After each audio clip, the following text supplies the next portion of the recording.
दोस्तों नमस्कार। घटना चक्र नॉलेज पर आपका बहुत बहुत स्वागत है। तो आज हम लेकर उपस्थित हुए हैं आपके सामने घटना चक्र पूर्वावलोकन के प्राचीन भारतीय इतिहास के सभी प्रश्न यूपीपीसीएस द्वारा जो पूछे गए हैं और आरओ एआरओ के लिए बहुत ही महत्वपूर्ण हैं। और हर एक पार्ट में हम 25-25 क्वेश्चन पर डे के रूप में करेंगे और साथ में उनका सलूशन भी देखेंगे। तो चलते हैं, हम इस श्रृंखला को स्टार्ट करते हैं, बढ़ते हैं पहले प्रश्न की तरफ।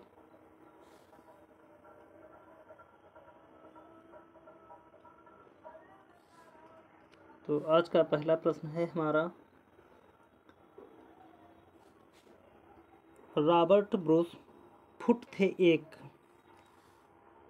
भूगर्भ वैज्ञानिक, बी पुरातत्वविद, सी पुरा वनस्पति शास्त्री, डी इतिहासकार।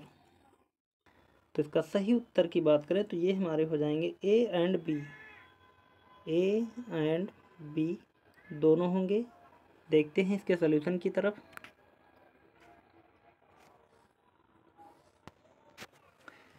इंसाइक्लोपीडिया ब्रिटानिका के अनुसार रॉबर्ट ब्रूस फुट ब्रिटिश भूगर्भ वैज्ञानिक और पुरातत्वविद थे। जियोलॉजिकल सर्वे से संबंध। रॉबर्ट ब्रूस फुट ने 1863 ईस्वी में भारत में पाषाणकालीन बस्तियों के अन्वेषण की शुरुआत की। अतः स्पष्ट है कि इस प्रश्न का उत्तर विकल्प ए और बी दोनों हो सकते हैं। अगला प्रश्न देखते हैं। अगला प्रश्न है हमारा प्रश्न नंबर 2। कोपेनहेगन संग्रहालय की सामग्री से पाषाण, कांस्य और लौह युग का त्रियुगी विभाजन किया था। ए थॉमसन ने, बी लुब्बाक ने, सी टेलर, डी चाइल्ड ने। तो देखते हैं इसका सही उत्तर क्या हो जाएगा। ये होंगे हमारे थॉमसन ने। देखते हैं इसके सॉल्यूशन को।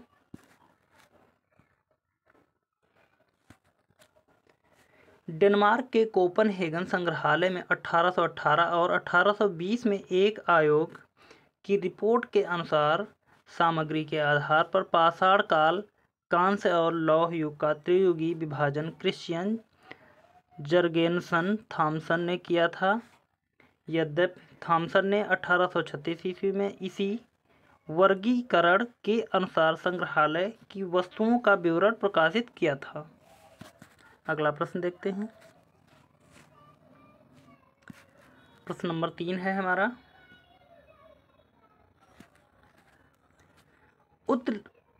उत्खनित प्रमाणों के अनुसार पशुपालन का प्रारंभ हुआ था। ए निचले पूर्व पाषाण काल में, बी मध्य पूर्व पाषाण काल में, सी ऊपरी एवं पाषाण काल में, डी मध्य पाषाण काल में।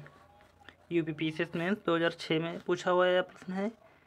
तो बात करें इसके सही उत्तर की तो इसका सही उत्तर हो जाएगा हमारा डी मध्य पाषाण काल में। बढ़ते हैं इसके सॉल्यूशन की तरफ, देखते हैं। मध्य पाषाण काल के अंतिम चरण में पशुपालन के साक्ष्य प्राप्त होने लगते हैं। ऐसे पशुपालन के साक्ष्य भारत में आदमगढ़, होशंगाबाद मध्य प्रदेश तथा बागौर, भीलवाड़ा राजस्थान से मिले हैं। अगला प्रश्न, प्रश्न नंबर 4 हमारा है,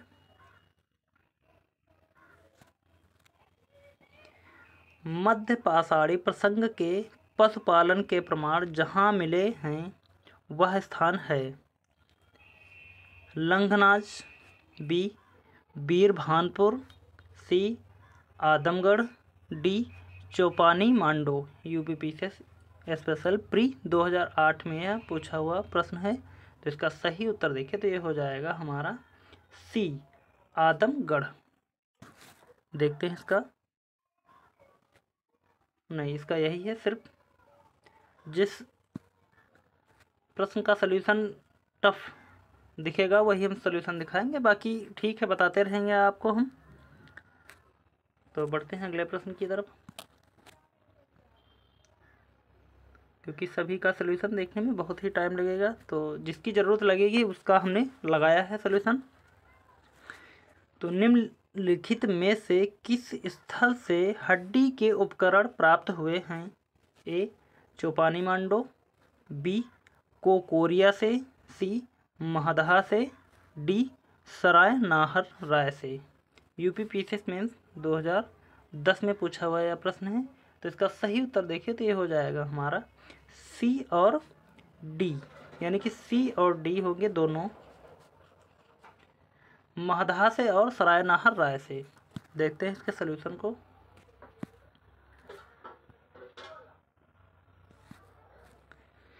मध्य पाषाण कालीन महदहा मध्य प्रदेश के प्रतापगढ़ जिले में स्थित है। से बड़ी मात्रा में हड्डी एवं सींग निर्मित उपकरण प्राप्त हुए हैं। जी आर शर्मा महदहा में 3 क्षेत्रों का उल्लेख करते हैं, जो झील क्षेत्र, बूचड़खाना, संकुल क्षेत्र एवं कब्रिस्तान निवास क्षेत्र में बटा था।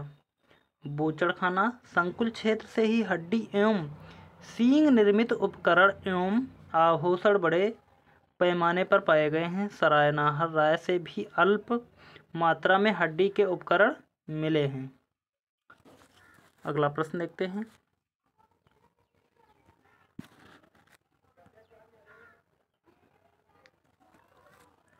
अगला प्रश्न नंबर 6 हमारा है, हड्डी से निर्मित आभूषण भारत में मध्य पाषाण काल के संदर्भ में प्राप्त हुए हैं।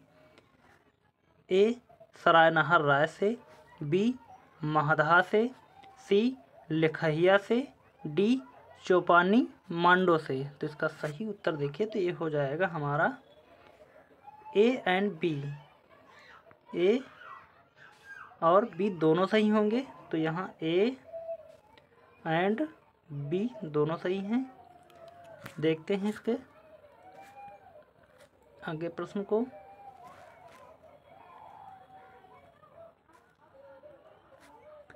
अगला प्रश्न है हमारा, एक ही कब्र से 3 मानव कंकाल निकले हैं।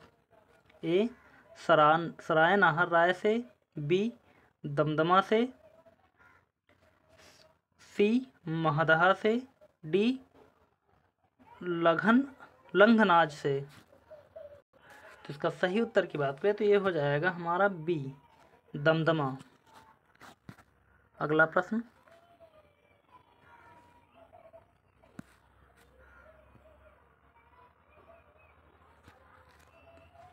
अगला प्रश्न नंबर 8 हमारा, खाद्यान्नों की कृषि सर्वप्रथम प्रारंभ हुई थी। ए नवपाषाण काल में, बी मध्य पाषाण काल में, सी पुरापाषाण काल में, डी प्रोटो ऐतिहासिक काल में। इसका सही उत्तर हो जाएगा हमारा ए नवपाषाण काल में। अगला प्रश्न, इसका सलूशन देख लेते हैं थोड़ा सा, एक लाइन में दिया हुआ है। खाद्यान्नों का उत्पादन सर्वप्रथम नवपाषाण काल में हुआ। यही वह समय है जब मनुष्य कृषि कर्म से परिचित हुआ। अब अगला प्रश्न देखते हैं।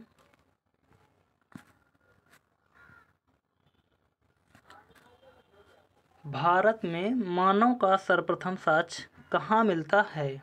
ए नीलगिरी पहाड़ियाँ, बी शिवालिक पहाड़ियाँ, सी नलमाला पहाड़ियाँ, डी नर्मदा घाटी। बात करते हैं अगर मानव के सर्वप्रथम साक्ष्य मिले तो ये हो जाएगा हमारा नर्मदा घाटी। देखते हैं इसके सलूशन को।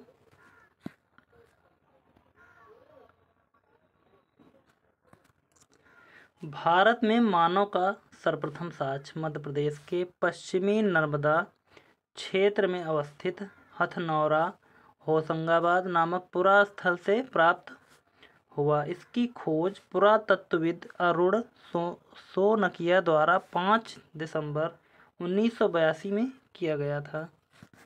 अगला प्रश्न देखते हैं। अगला प्रश्न नंबर 11 हमारा है, मानव द्वारा सर्वप्रथम प्रयुक्त अनाज था। ए गेहूँ, बी चावल, सी जौ, डी बाजरा। तो इसका सही उत्तर हो जाएगा हमारा जौ। यदि कहीं कहीं पर जौ ना दिया हो तो आप चावल लगा सकते हैं, लेकिन अगर जौ दिया है तो जौ का प्रयोग करें सर्वप्रथम। आगे देखते हैं इसके सल्यूशन को।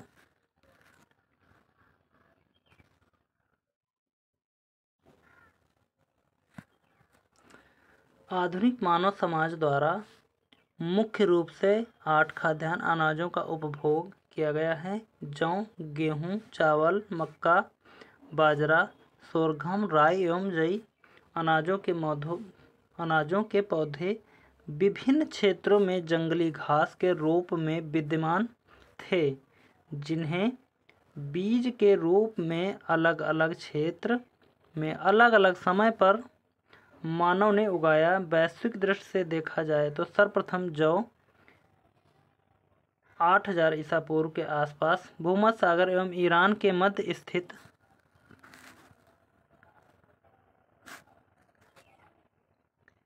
पश्चिमी एशिया के देश में मानव द्वारा उगाया गया। बाद में लगभग इन्हीं क्षेत्रों में 8000 ईसा पूर्व के आसपास ही गेहूँ भी उगाया जाने लगा। अगला प्रश्न देखते हैं।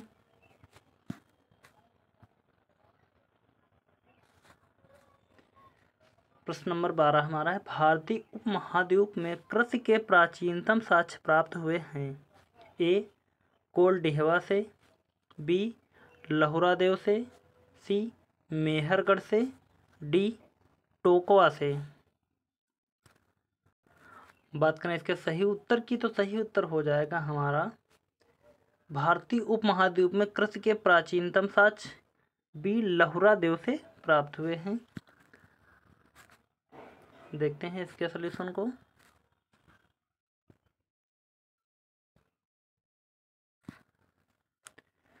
नवीनतम खोजों के आधार पर भारतीय उपमहाद्वीप में प्राचीनतम कृषि साक्ष्य वाला स्थल उत्तर प्रदेश के संत कबीरनगर जिले में स्थित लहुरादेव है। यहाँ से 9000 ईसा पूर्व से 7000 ईसा पूर्व तक के बीच चावल के साक्ष्य प्राप्त हुए हैं। उल्लेखनीय है कि इस नवीनतम खोज के पूर्व भारतीय उपमहाद्वीप का प्राचीनतम कृषि साक्ष्य वाला स्थल मेहरगढ़ पाकिस्तान के बलूचिस्तान में स्थित। यहाँ से 7000 ईसा पूर्व के गेहूँ के साक्ष्य मिले हैं, जबकि प्राचीनतम चावल के साक्ष्य वाला स्थल कोल्डिहवा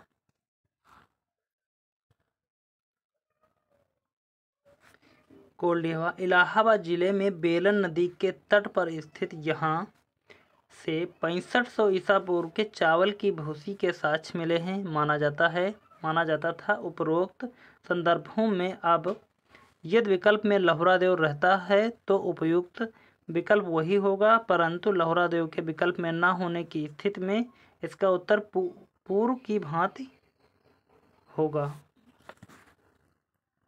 अगला प्रश्न देखते हैं।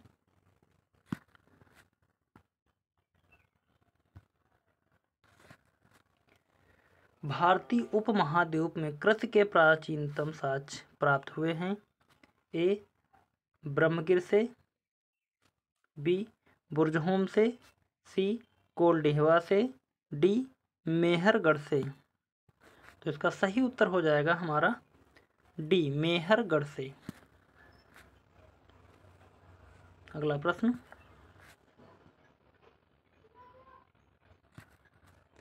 अगला प्रश्न है हमारा, भारतीय उपमहाद्वीप में कृषि के प्राचीनतम साक्ष्य कहाँ से प्राप्त हुए हैं। ए लोथल से, बी हड़प्पा से, सी मेहरगढ़ से, डी मुंडीगाक से।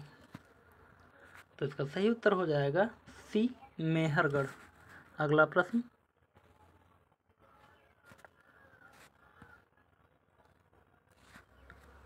अगला प्रश्न है हमारा, नवपाषाण युग में भारतीय उपमहाद्वीप के उत्तर पश्चिमी क्षेत्र में निम्नलिखित में से किस स्थान पर कृषि के अभ्युदय के प्रमाण प्राप्त हुए हैं? ए मुंडीगाक, बी मेहरगढ़, सी दम्बसादत, डी बालाकोट, ई अमरी। तो इसका सही उत्तर देखिए तो ये हो जाएगा हमारा बी मेहरगढ़। अगला प्रश्न,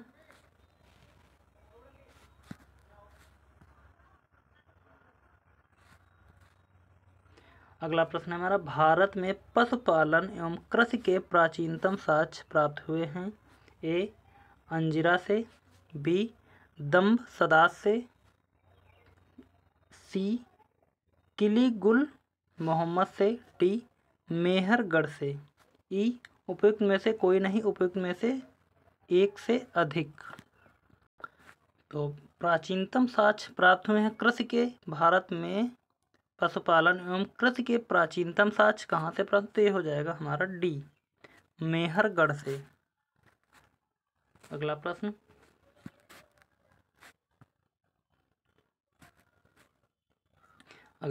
उस स्थल का नाम बताइए जहाँ से प्राचीनतम स्थायी जीवन के प्रमाण मिले हैं? ए धौलावीरा, बी किलीगुल मोहम्मद, सी कालीबंगा, डी मेहरगढ़। तो प्राचीनतम साक्ष्य की बात हो रही तो यहाँ पर भी हमारा मेहरगढ़ हो जाएगा। अगला प्रश्न देखते हैं, इसका अच्छा सलूशन देख लेते हैं एक बार हम। दिए गए विकल्पों में प्राचीनतम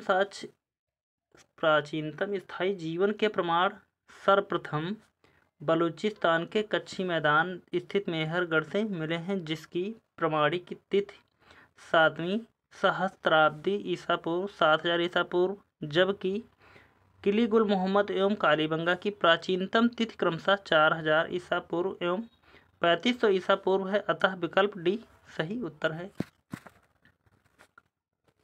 अगला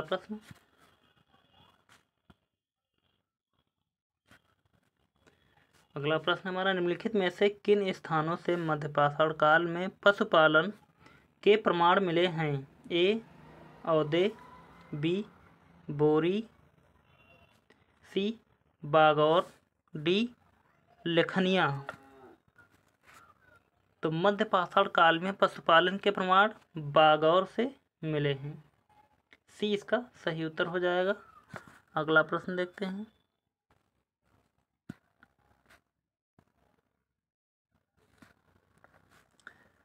निम्नलिखित में से किसको चालकोलिथिक युग भी कहा जाता है? ए पुरापाषाण युग, बी नवपाषाण युग, सी ताम्रपाषाण युग, डी लौह युग। तो इसका सही उत्तर की बात करें तो ये हो जाएगा हमारा सी ताम्रपाषाण युग। अगला प्रश्न,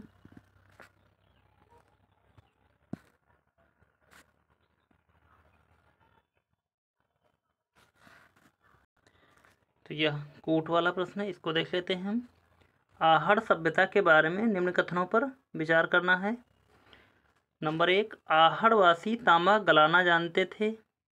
बिल्कुल सही है। ये लोग चावल से परिचित नहीं, ये चावल से परिचित थे, तो यह गलत हो जाएगा। धातु का काम आहड़वासियों की अर्थव्यवस्था का एक साधन था। बिल्कुल था, सही हो जाएगा। यहाँ से काले रंग के मृदभांड मिले हैं, जिन पर सामान्यतः सफ़ेद रंग से ज्यामितीय आकृतियाँ उकेरी गई हैं। यह भी सही लग रहा है हमको, तो ऑप्शन देख लेते हैं कौन सा। 2 जहाँ पर हो तो हमको काट ही देना है, क्योंकि 2 गलत है। तो 2 यहाँ पर है, ये भी गलत हो जाएगा। यहाँ पर है, ये भी गलत हो जाएगा। अब बचा पहला हमारा सही है, तो पहला यहाँ पर नहीं है, तो ये इस तरह गलत। तो हमारा बच जाएगा 1, 3, 4, अर्थात ए ऑप्शन सही है। बढ़ते हैं अगले प्रश्न की तरफ, या इसका पहले सलूशन देख लेते हैं और फिर बाद में हम अगले प्रश्न को करते हैं। आहड़ दक्षिणी पूर्वी राजस्थान में स्थित एक प्रमुख ताम्रपाषाणिक संस्कृति का स्थल है। आहड़ या आहाड़ संस्कृत के लोग मूलतः कृषक एवं पशुपालक थे। वे गेहूँ, जौ तथा चावल से परिचित थे। आहार का एक अन्य नाम ताम्रवती, तांबा वाला स्थान भी मिलता है, जिससे सूचित होता है कि यहाँ तांबा बहुतायत में उपलब्ध था। यहाँ के निवासी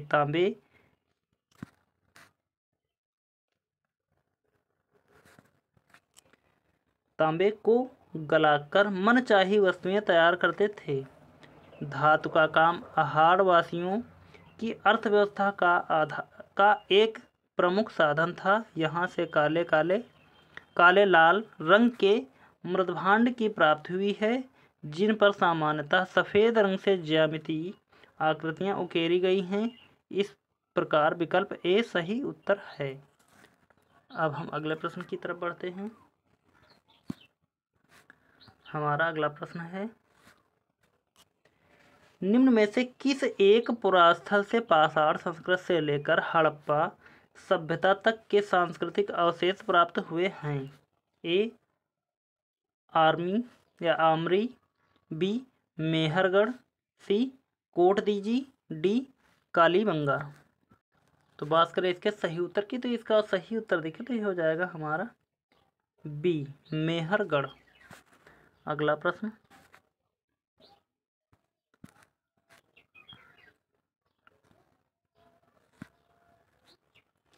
नवदा टोली का उत्खनन किसने किया था? ए के.डी. वाजपेयी ने, बी वी.एस. वांकड़ ने, सी एच.डी. सांकलिया ने, डी मार्टिमर हिलर ने। तो बात करते हैं इसके सही उत्तर की, तो इसका सही उत्तर हो जाएगा हमारा सी एच.डी. सांकलिया ने नवदा टोली का उत्खनन किया था। अगला प्रश्न या इसका सलूशन देख लेते हैं।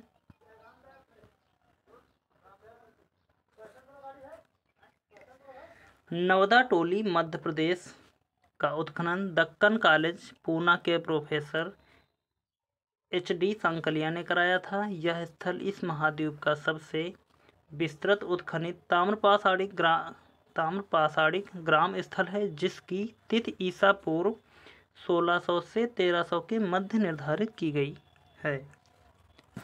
अब हम अगले प्रश्न की तरफ बढ़ते हैं। अगला प्रश्न है हमारा, नवदा टोली किस राज्य में स्थित है? ए गुजरात, बी महाराष्ट्र, सी छत्तीसगढ़, डी मध्य प्रदेश। अब पूछा जा रहा है कि नवदा टोली किस राज्य में स्थित है इस समय, तो इसका सही उत्तर देखें तो हो जाएगा हमारा डी नवदा टोली मध्य प्रदेश में वर्तमान में स्थित है। अगला प्रश्न,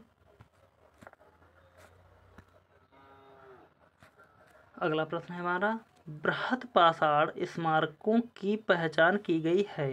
ए सन्यासी गुफाओं के रूप में, बी मृतक को दफनाने के स्थान के रूप में, सी मंदिर के रूप में, डी उपयुक्त में से कोई नहीं।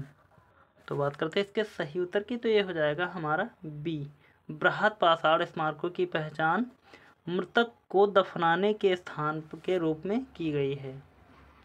तो 20 का सही उत्तर हो जाएगा। इसका सलूशन देख लेते हैं।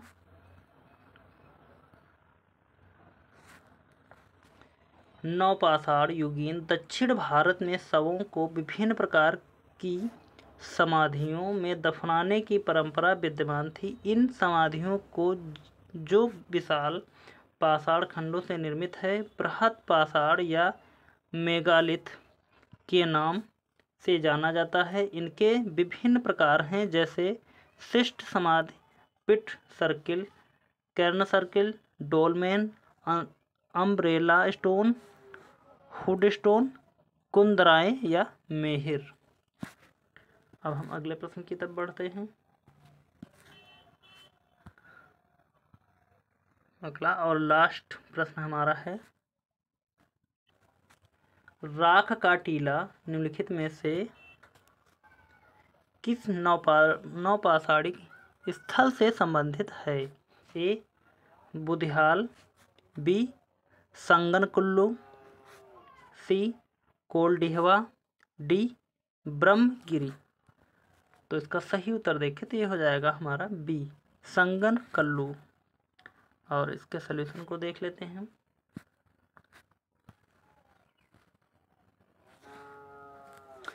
कर्नाटक में मैसूर के पास बेल्लारी जनपद में स्थित संगनकल्लू नामक नवपाषाणकालीन पुरास्थल से राख के टीले प्राप्त हुए हैं।